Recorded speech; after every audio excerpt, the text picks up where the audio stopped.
And Fraser Campbell is back into the starting 11. Nuadiko might have scored against Swansea in the last fixture, but he can only find a place on the bench once more. Jarrod Bowen will certainly be hoping that he can end this championship campaign with more goals to his tally.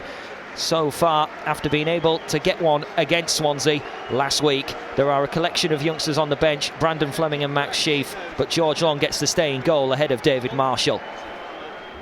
From the northwest corner, it's Grzycki who's going to swing it in. No Yordi device today, so who's going to be the man to head? Looking for Campbell. McKenzie looks to leap well. It now falls to Stewart, and again Bristol City have got numbers behind the ball. First time cross. Bowen tries to flick it into a more dangerous area. Grzycki, Batty points for where he wants the ball. It goes in the opposite direction. And now Casey Palmer for Bristol City manages to step away from Henriksen. And now the ball is fed towards Marlon Pack. Bristol City, not many numbers forward, but they've got a little bit of momentum in this move. But Hull City again, as we've seen so often, back in numbers and win the ball very well. Bowen. Now Lehigh. They stepped away from one man and he's still going on a quest here. Round three players. Bit fortunate in the way the ball has reached Irvine, who tried to pick out Campbell, who wrestles it back. It's now Bowen into the box. Tries to hoist it into a good area.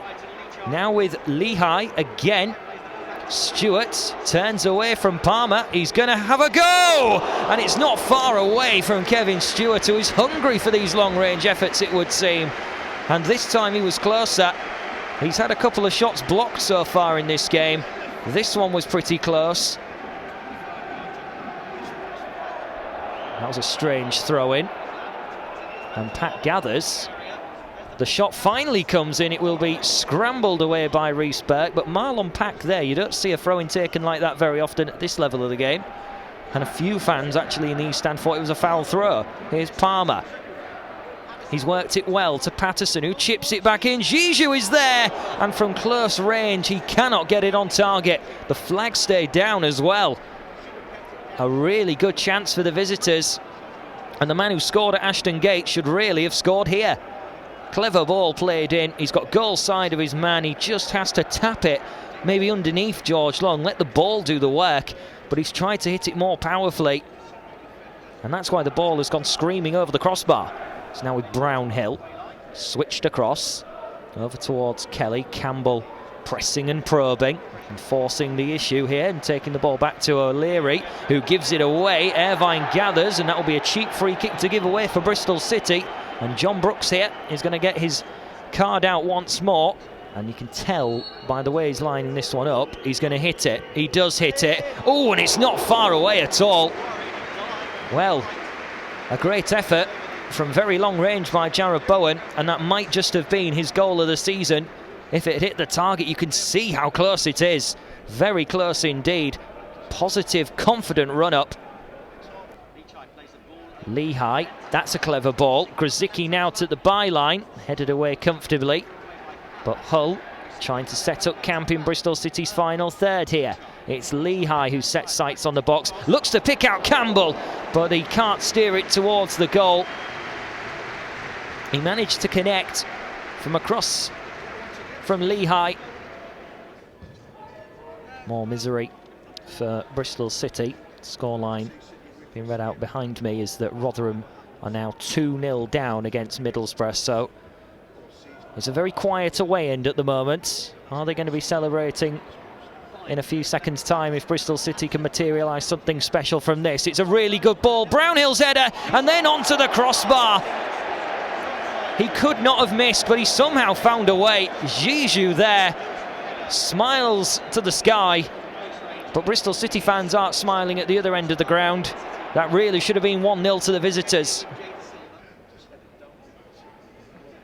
Irvine. Slip sliding was Campbell, but he's gathered it back. Grzycki's waiting in the middle, and he can't connect this time.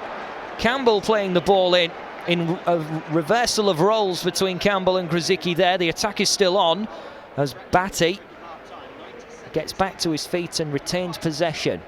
Here's Stewart. Bowen. And Batty now looks to play it in. Campbell is lurking, but Max O'Leary is commanding.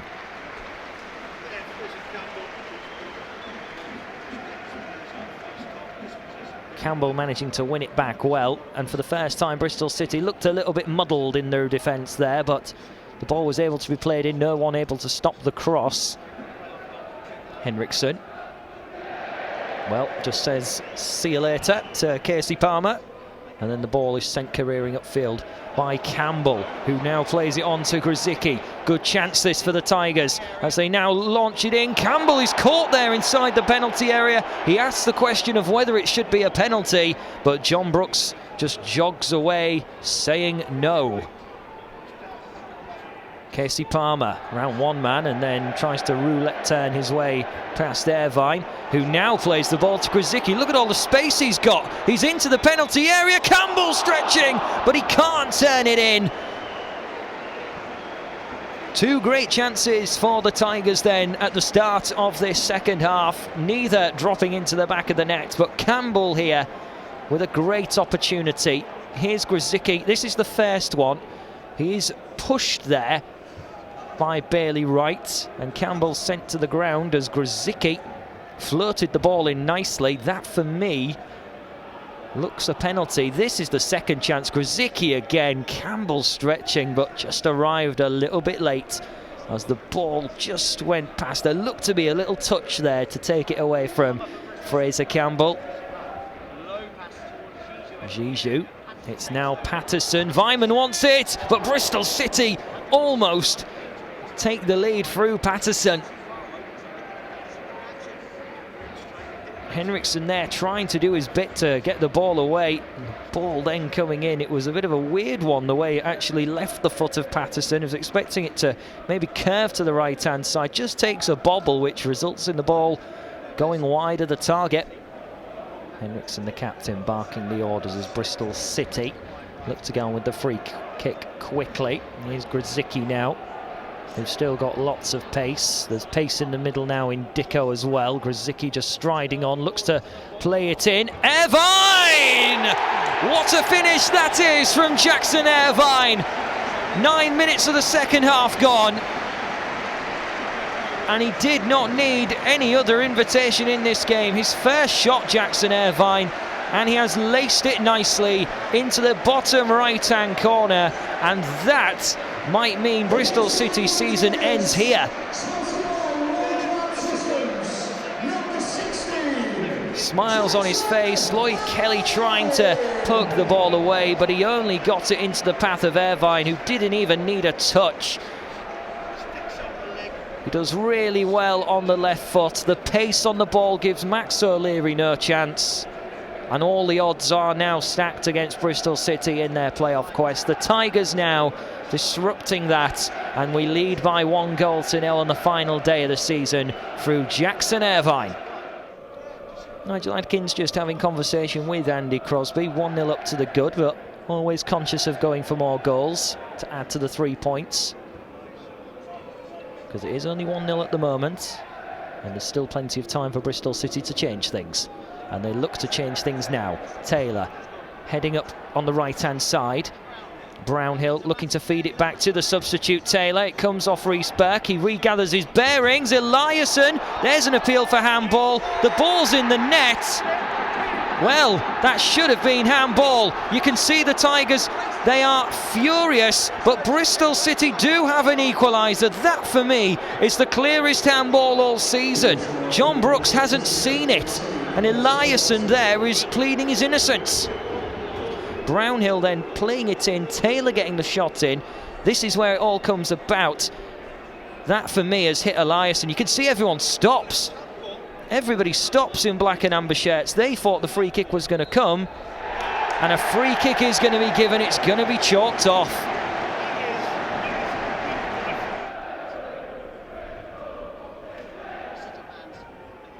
Last time the Tigers finished 13th in a season, the following season they were promoted. 2002-2003, they finished 13th in the old 4th tier of Division 3, and then begun their quest to the higher divisions. Sheaf now looking to try and work his way through, and he gathers it back now and plays it towards Batty. Bowen, Dicko.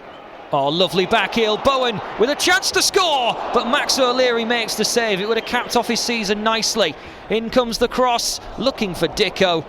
That would have been a nice touch for Jarrod Bowen if he could have taken that opportunity, getting into the penalty area, but Max O'Leary stood his ground and denied him.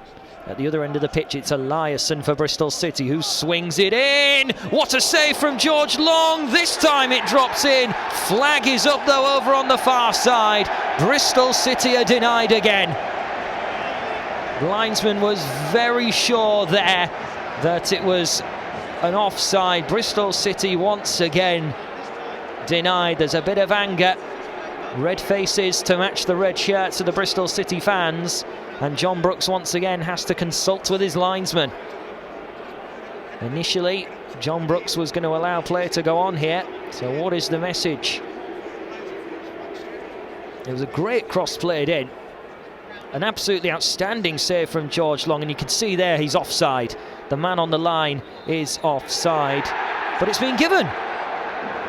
Bristol City have been given an equaliser. So, well, that is very strange.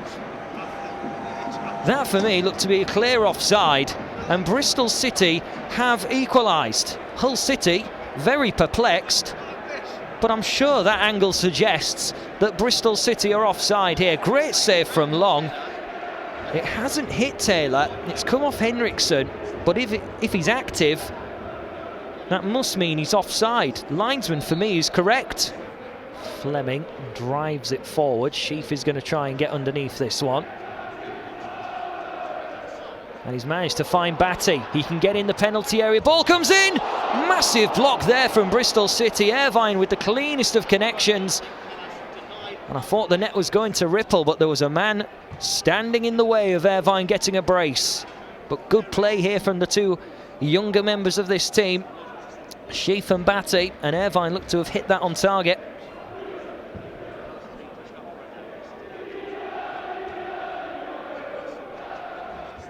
We've played nearly 4 minutes of stoppage time, but the Tigers here want a late goal. They want the late winner, and Dicko can get in the penalty area. Oh, he's not far away at all. It's clipped the crossbar and gone over. Nua Dicko with a powerful shot, set his sights. Crossbar denies him. So it's denied both teams that end of the pitch. That crossbar will need a touch of paint ahead of next season. Hull City have got no time to launch another attack. John Brooks blows the whistle for the final time on this 2018-2019 campaign, and Hull City have drawn against Bristol City, who will not be in the playoffs. They have fallen short. But from all of us here, once again, thank you very much for joining us this season. The final score today, Hull City 1, Bristol City 1.